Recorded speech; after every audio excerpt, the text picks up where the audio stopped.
Desde que chegaram em terras brasileiras, contribuíram fortemente para o desenvolvimento social e econômico do país. Nego drama, entre o sucesso e a lama, dinheiro, problemas, invejas, luxo, fama, nego drama. São parte fundamental e riquíssima da formação da cultura nacional. Representam a maior parte da população brasileira. E mesmo assim, ainda sofrem discriminação e preconceito mais de um século depois do fim da escravidão. Daria um filme, uma negra e uma criança nos braços, solitária na floresta de concreto e aço. Veja, olha outra vez o rosto na multidão. A multidão é um monstro sem rosto e coração. Discutir formas de garantir à população negra a efetivação da igualdade de oportunidades, a defesa dos direitos étnicos individuais, coletivos e difusos, e o combate à intolerância é participar da construção de um país afirmativo, melhor e mais justo para todos.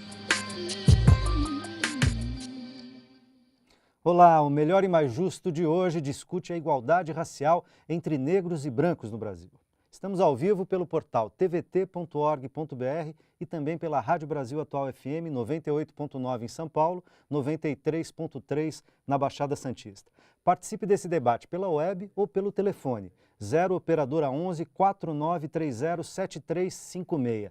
Para essa conversa eu tenho o prazer de convidar Daniel Calazans, diretor executivo e coordenador da Comissão de Igualdade Racial e Combate ao Racismo do Sindicato dos Metalúrgicos do ABC, Douglas Belchior, professor da Uniafro, e Rosana Aparecida da Silva, secretária estadual de Combate ao Racismo da CUT São Paulo. Bem-vindos. Muito obrigado. Okay. Eliminar desigualdades historicamente acumuladas, garantir oportunidades para todos, compensar perdas provocadas pela discriminação e marginalização provocadas por motivos raciais, étnicos, religiosos, de gênero. Esses são objetivos centrais das chamadas políticas afirmativas que têm ganhado espaço e força no Brasil. Na opinião de vocês, qual tem sido a contribuição dessas políticas para a inclusão e para a emancipação da população negra no Brasil? Vou começar pelas damas. Rosana, bem-vinda. Acho que começa, quando o movimento negro ele avança, né? Acho que a gente avança e busca nosso lugar no espaço, e a gente entende que nós somos 52% da população. E a gente vem no governo Lula, que traz a questão racial, cria uma secretaria com status de ministério, e nessa secretaria a gente implementa algumas políticas de promoção da igualdade racial para a implementação da população negra. A gente está avançando nesse quesito. Eu acho que a gente começa aí, efetivamente, dar visibilidade ao povo negro nas suas ações, nas suas reivindicações. Calazans, como que você vê as políticas afirmativas e, na verdade, quanto a gente tem avançado, mas quanto ainda falta a avançar? Luiz, eu acredito que precisamos avançar muito, né? É aquela coisa que nós sempre falamos no sindicato e conjunto aos trabalhadores. Tá bom, está ruim, né? Tá bom porque tem governantes sensibilizados pela questão do negro na sociedade hoje. Está ruim porque esse Estado ainda é conservador, racista, preconceituoso e que requer um grau de conscientização de toda a sociedade. Douglas, entra na conversa aí, bem-vindo. Muito obrigado pelo convite. Eu quero seguir a linha do Calazans e parafrasear Malcolm X quando ele disse que não é possível que uma pessoa... Malcolm X, o ativista americano importante aí para a historiografia do povo negro no mundo, quando ele dizia que não é possível enfiar uma faca de 9 polegadas nas costas de alguém, tirar 2 polegadas para fora e chamar isso de avanço. O Brasil, ele se construiu sob bases do racismo, da escravidão, né? São 513 anos de história oficial, apenas 1/4 sem escravidão, e nesse 1/4 sem escravidão nós tivemos 2 ditaduras. Então a gente ainda vive sob a égide de uma cultura e de um cotidiano muito enraizado a partir do racismo e desses valores, tanto do período da escravidão quanto da violência, que é a herança também das ditaduras. Então isso atinge especialmente a população negra, em que pese o fato de ter avançado algumas questões, mas está muito longe ainda do que a gente precisa avançar. Então, a gente vai tratar de vários temas aqui. Eu queria começar com uma pesquisa recente do DIEESE que mostra que os negros representam 48% dos trabalhadores nas regiões metropolitanas do país, né? Mas a média do seu salário chega a 36% menos do que a daqueles que não são negros, não só dos brancos, tá certo? Daqueles que não são negros. Isso é a média, porque a gente sabe que, inclusive, entre os negros, as mulheres negras ganham menos do que os homens negros, e homens e mulheres negros ganham, em média, 36% a menos nas mesmas funções do que outros trabalhadores. Isso falando em regiões metropolitanas. Quer dizer, no mercado de trabalho, estamos aqui com representantes do campo, centrais sindicais, sindicato dos metalúrgicos, né? No campo do trabalho, essa disparidade no ano 2000 é quase um absurdo, né? Falar na existência dessa disparidade. Ao que vocês atribuem isso, além dessa marca histórica? Quer dizer, estamos falando de diferenças educacionais. O que nós estamos falando exatamente, Calazans? Olha, eu não tenho dúvida de errar nisso e dizer para você que é o racismo. Nós, negros, ainda estamos com a bola dos grilhões, né? Amarrado ao racismo. Apesar de todos os avanços, apesar de todas as lutas, e não iremos parar enquanto existir um negro ou uma pessoa em estado, né, sofrendo, né, o racismo, a violência, a invisibilidade. Nós vamos continuar lutando, mas isso é resultado do racismo. Na escola, no mercado de trabalho, nos espaços público ou privado, nós sofremos isso, a população brasileira negra sofre isso, a população mundial negra sofre essa mesma coisa. Então, para mim não tem outra resposta a não ser dizer ainda é o racismo. E isso requer um grau de conscientização de cada um de nós, uma reflexão para que nós possamos agora parar e refletir que Brasil queremos, que mundo queremos.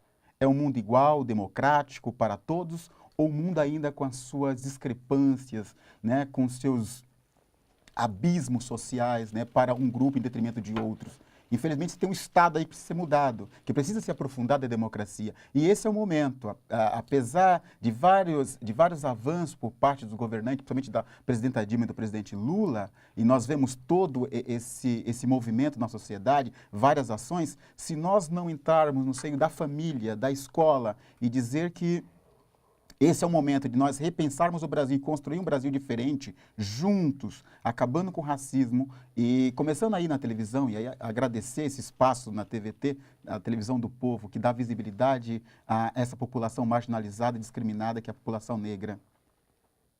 Muito bem. Rosana, queria te ouvir e já dizer o seguinte, quer dizer, essa televisão é nossa, não precisa agradecer. Muito obrigado. Ela é de todos nós, todos os trabalhadores aqui em São Paulo, estão mais perto, mas do Brasil inteiro. Mas, né? Luiz, então todas esse espaço dizem é isso, nosso. viu? Todas dizem isso, mas na hora de apresentar o negro, apresenta o negro sendo preso, né? Apanhando da polícia. Aqui o negro é o âncora do nosso principal programa, que é o jornal. Tá e nós certo? agradecemos por isso, por ter esse espaço. Rosana, eu queria entrar nessa conversa porque estou pensando duas coisas, vou incrementar aqui minha pergunta com duas coisas na direção do que vocês falaram antes e dos exemplos que o Douglas deu. Ele está dizendo, olha, quer dizer, a gente tem um quarto sem escravidão, com apenas 2 períodos relativamente curtos, esse é o mais longo, de democracia no Brasil, nesse período de 125 anos sem escravidão, tá certo?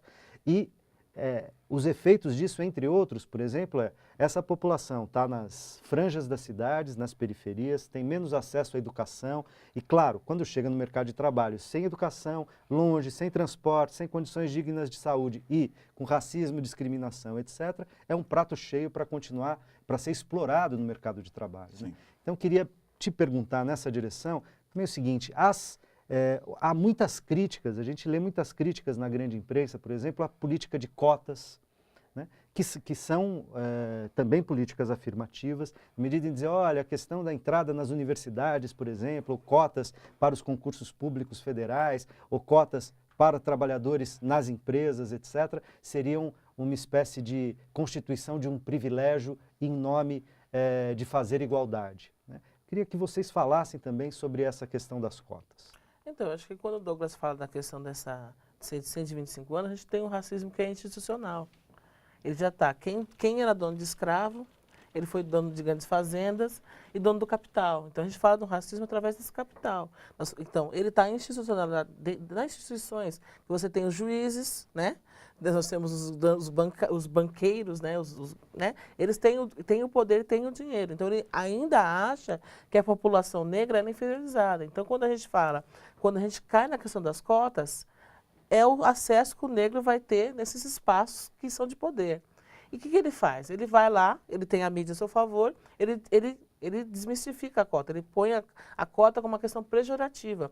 É um favor, você não tem mérito para estar utilizando as cotas. E aí o negro, com toda essa questão do racismo, ele se sente inferiorizado nessa questão de utilizar aquilo que é de direito. Então, assim, quem tem o capital e os brancos que têm o poder, eles têm muito claro como deixar essa população no lugar dela, né? E quando você tem a questão da educação, a educação que vai transformar, mas essa educação você tem que implementar as políticas próprias delas. E a cota é um processo. Você tem avaliações de várias universidades que os alunos que são bolsistas, que têm entrado através das cotas, a qualidade daquela universidade melhorou.